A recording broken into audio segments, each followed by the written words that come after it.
guiding principles, guiding life principles in Bali. It's a set of 3 principles collectively called Hita Karana. Have you heard of it? Hita Karana? In Sanskrit it is Hita Karana. 3 is 3, and Hit is beneficial, general well-being. But today I would like to translate it as beneficial. Another meaning of Hit is beneficial. And Karana is cause. 3 causes that can benefit you. 3 things, 3 factors that can benefit you. One of the first factors, one of the 3 factors is Palemahan. You love those forms of life, you serve those forms of life which are weaker than you. What is weaker than us? Animals. You can slaughter them and you can kill them. But the Hindu thought, Hindu mind says no. Because the animals are weaker than you, it does not mean that you can slaughter them and you can consume them. You have to protect them. You have to love them. Beside animals, plants, trees, you can just cut them anytime. So these are the weaker forms of life. Weaker forms does not mean that you can live without trees. No, you cannot live without trees. You cannot live without plants. So in that way, actually, they are more important than anything else, than gold and silver. You cannot eat gold and silver. You need plants, you need trees, you need vegetables, you need rice. But they are weaker forms, and so do not slaughter them, do not cut them, do not consume them just because you like to eat meat. No. So that is the first one, and that is forgotten by even the. We slaughter animals during our rituals. So that is actually not a Hindu way of life.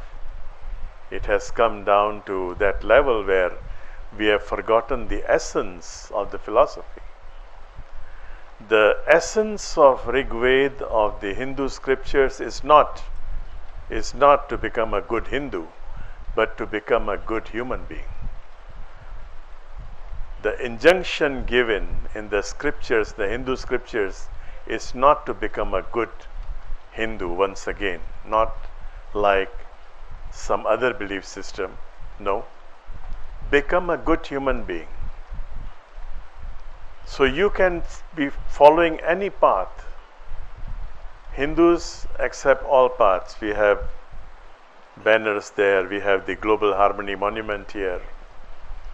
If you are here for the first time tonight, then maybe next time you come a bit earlier to see the Global Harmony Monument. We have the symbols from all the major faiths, because we cannot put everything, and yet we managed to put something like 15 or 16, I don't know, 15, 16 different faiths. Some of them you may not even be aware of. The ancient Roman religion, the ancient Egyptian religion, paganism, even atheism. The Hindus can accommodate even the atheist. So even if you do not believe in God, you can still be called a Hindu, because atheism is also a faith, and we respect all faiths. It's a way of life, it's an outlook towards life. So to protect the weak, that is Palemahan, and that's the first principle. The very first principle, we start from downwards. The second principle is Pawongan, is it? Pawongan. Pawongan is to love, to be in harmony with those who are at the same level with you, means your fellow human beings. And you have to be good to all. You do not go by ID. Before you become good, before you act good with somebody, you do not ask for ID. Are you a Christian or a Muslim or a Hindu or a Buddhist?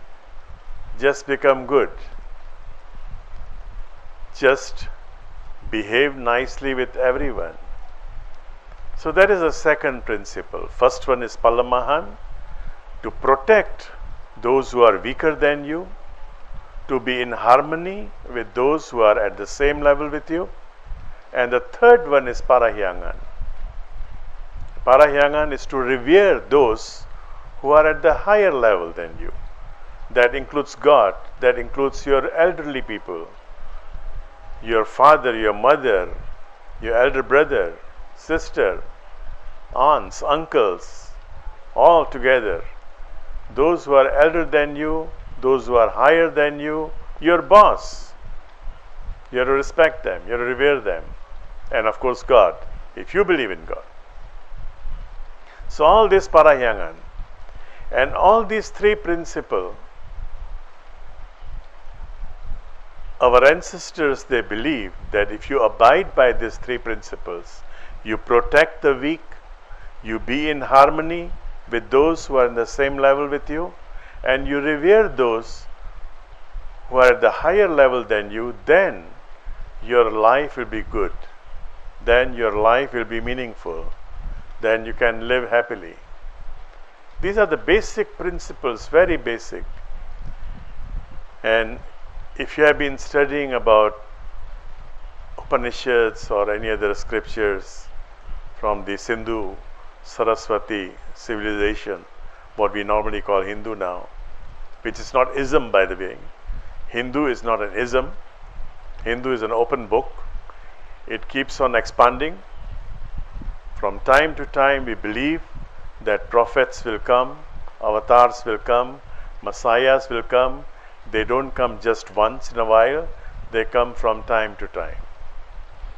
We have gurus, we have masters, all these, they come from time to time to guide us.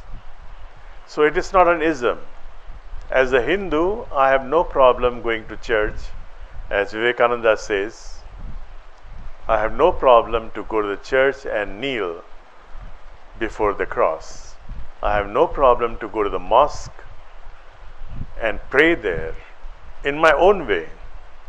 And I have no problem to go to the Buddhist temple, to synagogues, to anywhere. Because all these houses are houses of God. This is the Hindu belief. So you cannot turn Hindu into an ism. If you want to turn Hindu into an ism, then you need a certain dogma. You need a certain doctrine. You abide by these doctrines. You abide by these dogmas. If you don't follow, you go to hell. The Hindus, they say no. Hell and heaven are here. Whatever you do, whatever you sow, you reap. It's a law of consequence. There is no hell or heaven up there. And believe you me, I've been there many times. Nothing like that. So it's just a matter of transition. Before you are born again, there is a transition period, which is called Bardo in the Tibetan tradition. A lot of different traditions, they have different names. We believe that that transitional period is heaven and hell, and that happens in your mind. It's a matter of few seconds, but that you can feel it is so long. When you are about to leave your body, you have your regrets, your obsessions, your impressions, your memories. All these are like a movie running. And sometimes you carry so many impressions, so many pending accounts from your previous life, not from this life when you are leaving this body, but even from previous lives, which you have not dealt with in this life. So you remember all those things. And there is a regret, there is a sense of remorse. That is hell. That is a hellish experience. It lasts only for seconds, but these seconds you can feel like it is 500 years, 600 years. And if you have been living a good life in the sense that you don't carry so much burden, so much baggage. When I was small, my parents, they took me to India to study. I was born here. And I used to see this slogan, this inscribed in the trains in those days. I don't know now. I have not been traveling by train lately. But there used to be this warning, or advice rather, less luggage, more comfort. If you have less baggage, you are not carrying too many things, your journey can be comfortable. So if you are not carrying so much baggage of memories, of attachments, likes, dislikes, then your journey can be very fulfilling. At the end of the day, it says, like a fruit that is ripe and it falls from the tree. Similarly, the death can be such an experience. It's a ripe fruit, it falls. And there is no pain, no nothing. But otherwise, yes, you have to go through this hellish and heavenish experience during those moments. And these three things, Palemahan, Pawongan and Parahyangan, can ensure that you don't carry baggage. In the more ancient tradition, there are 5 things. Palemahan is Bhuta Yajna, and Bhuta Yajna is more wide. You consider the elements also. Although the elements are actually much stronger than us, much more stronger than us, but yes, we can pollute the air. Air is strong, but we can pollute the air. We can pollute our rivers. We can pollute our oceans with plastic. So it says, the Veda says, these are 5 elements that you have to be careful with, because if you don't take care of them, then they'll get back to you. Against the law of karma. So don't pollute the air, don't pollute the waters. What is that? Water, air, energy, fire. Don't play with fire. In those days, Agni, fire, was the form of energy. They got energy from fire. Now it is electricity. Don't misuse electricity. Don't waste electricity. So what is that? Agni, fire, earth. Don't pollute earth. Don't contaminate earth.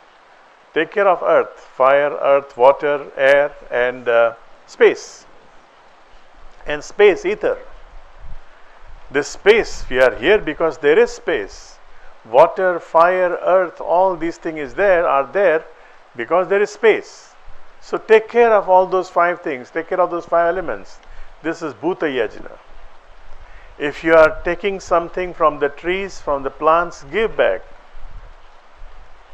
Plant a tree.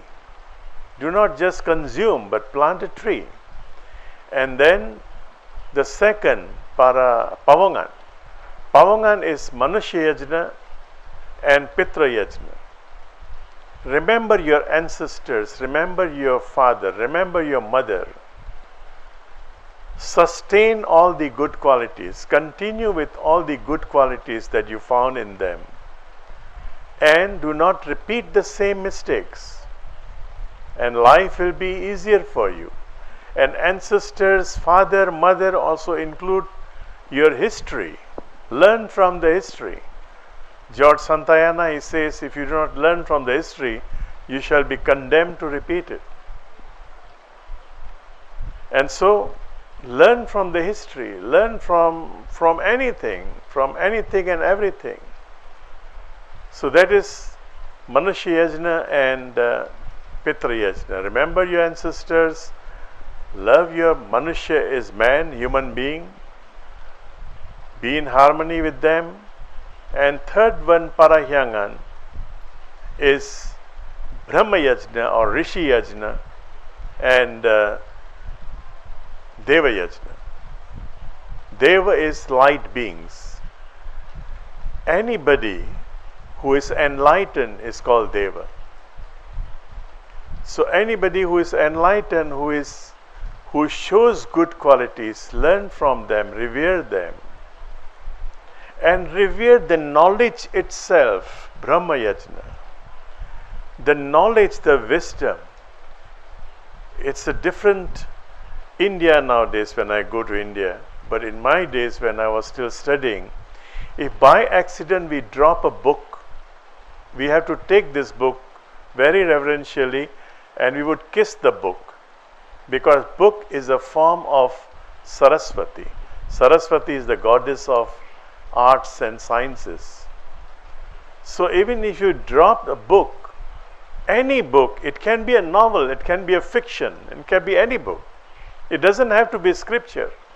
Your textbook, and you do not put your feet on your book.